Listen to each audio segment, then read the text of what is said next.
The Ultra MS has a full-length guide rod, or an FLGR, that many have a love-hate relationship with. The FLGR does somewhat complicate disassembly and assembly of the pistol. Here is a special tool that you will need. You will need to modify a large paper clip or equivalent circumference of wire to make a guide rod tool that will be used to hold the recoil spring, guide rod, and guide rod bushing together as a single unit. Straighten, bend, and cut a large paper clip or equivalent circumference of wire into a L-shaped tool to the approximate dimensions as shown. The short end will be inserted into the hole in the guide rod. Before attempting to disassemble any firearm, safety is first and foremost.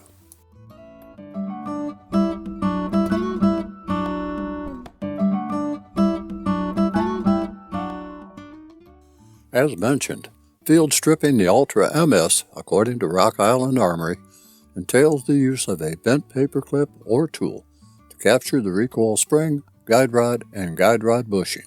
And here is how it's done.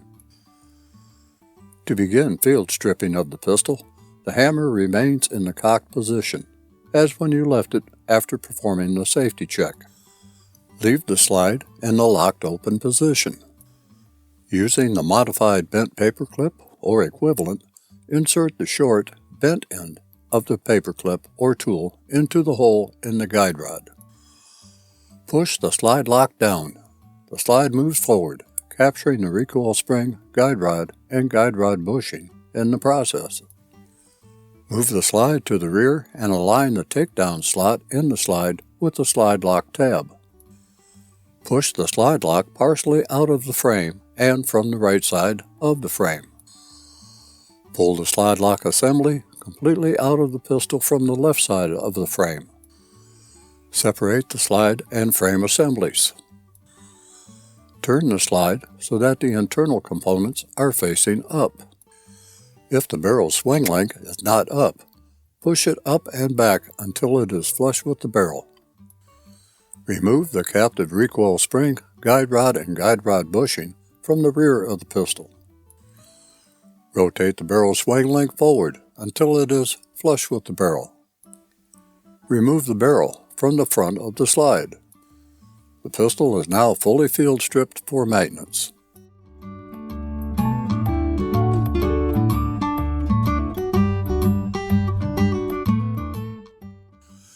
Cleaning the pistol involves scrubbing the barrel bore and chamber with a bore brush dipped in a firearm cleaning solvent to remove firing residue and foreign matter.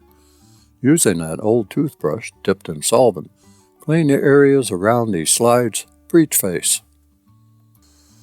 Other parts and areas to be cleaned are the frame and slide rails, firing pin, extractor claws, and other adjacent areas. After cleaning, wipe all surfaces with a clean dry cloth to remove all traces of the solvent, and then apply a light film of oil immediately thereafter. Inspect all parts when dry. Inspect the pistol for obvious signs of wear, damage, or abuse.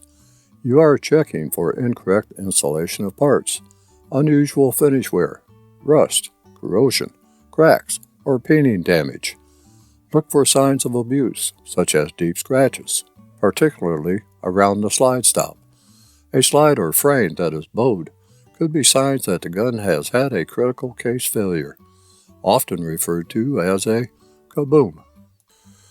If you would like to download a complete 1911 checklist, I have posted a link in the description where you can download a copy.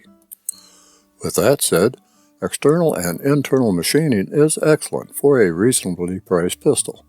While no match accuracy is claimed, I have the utmost confidence in my RIA 1911 pistols for defensive use. There will be high spots, areas where metal-to-metal contact occurs. This is normal.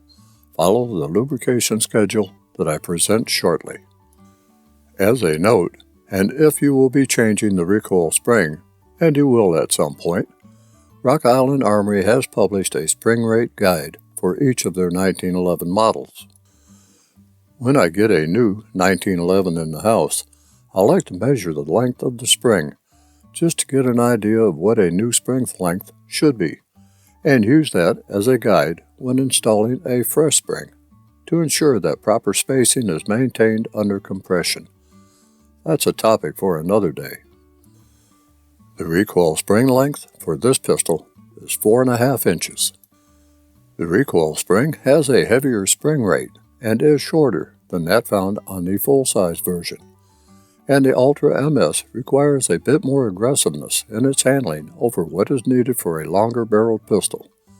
The recoil spring rate, according to Rock Island Armory, has a spring tension weight of 20 pounds. If the recoil spring does need to be replaced, Rock Island Armory suggests that wolf springs be used. It has provided a recoil and mainspring guide on their website in the FAQ section. For your quick reference, I have included it here.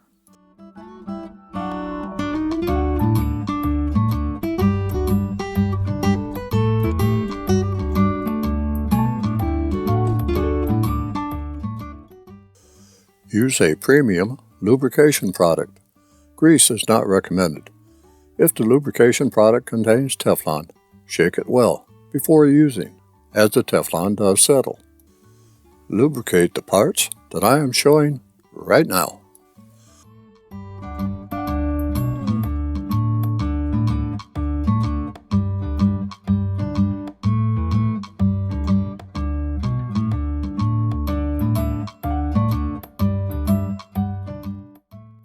Now that everything is properly cleaned, inspected, and lubricated, it's time to put everything back together.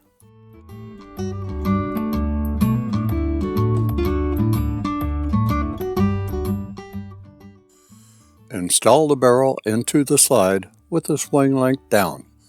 Ensure that the barrel is locked into place. Position the swing length so that it is fully to the rear. Align the recoil bushing with the slide opening above the barrel from the rear. The bushing is keyed and can be installed only one way. Push the captive recoil spring, guide rod, and bushing all the way forward until it stops. Rotate the swing length forward and straight up and down, or as close as you can get it that way. Assemble the slide and frame until you can see the swing length through the takedown pin opening. You will need to flip the pistol so that it is in the normal position. When you see the swing link hole, insert the slide lock pin into the swing link hole, but not completely into the frame. All we want to do is to capture the swing link at this point. Move the slide to the rear and align the takedown slot in the slide with the opening in the frame. Position the slide lock lever with the slide stop plunger. Slowly push the slide lock assembly straight into the frame. Push or pull the slide until it can be locked into place with the slide stop, and then lock in the slide. The pressure on the recoil spring tool will lessen. Remove the recoil spring tool. Push or pull the slide to the rear enough to release it with the slide lock. Holding the slide firmly, allow it to go forward into battery. The pistol is now fully assembled and ready for a function check. I normally use a couple of snap caps for function testing. With snap caps, I can protect the firing pin stop, firing pin, check for extraction and ejection, and check that the slide locks back on an empty magazine. I leave their use totally up to you. Insert a magazine that is loaded with a few snap caps. With the finger off of the trigger, cycle the slide to chamber the first snap cap.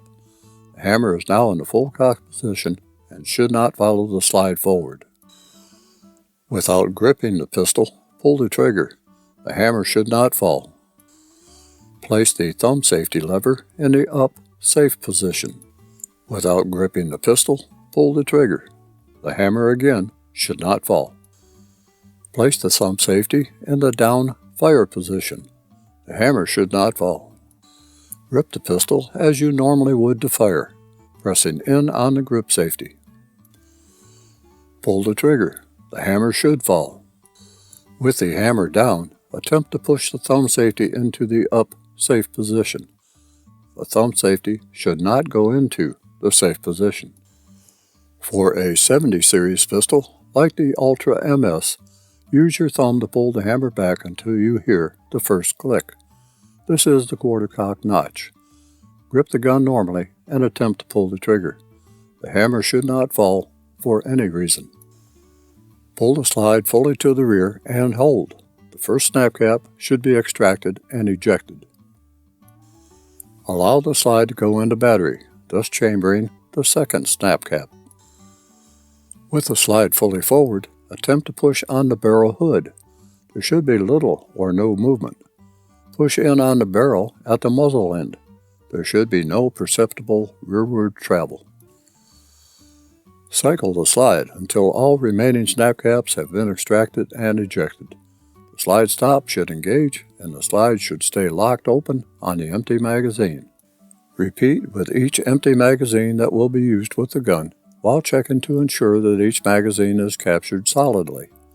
Check that each magazine is released properly by pressing the magazine release button. 2 more checks and we are done. Remove the magazine if one is installed. Hold the slide firmly while pressing the slide lock lever down to release the slide. Allow the slide to go forward slowly while pulling the trigger every 1/2 inch of forward slide travel. The hammer should not fall until the slide is fully in the battery. This checks the disconnector operation. One last check to perform is to lock the slide back and inspect the face of the firing pin hole. Firing pin should not be protruding. If any of the function checks fail, do not attempt to fire the pistol. Seek out a competent gunsmith, as the pistol is not functioning as it should.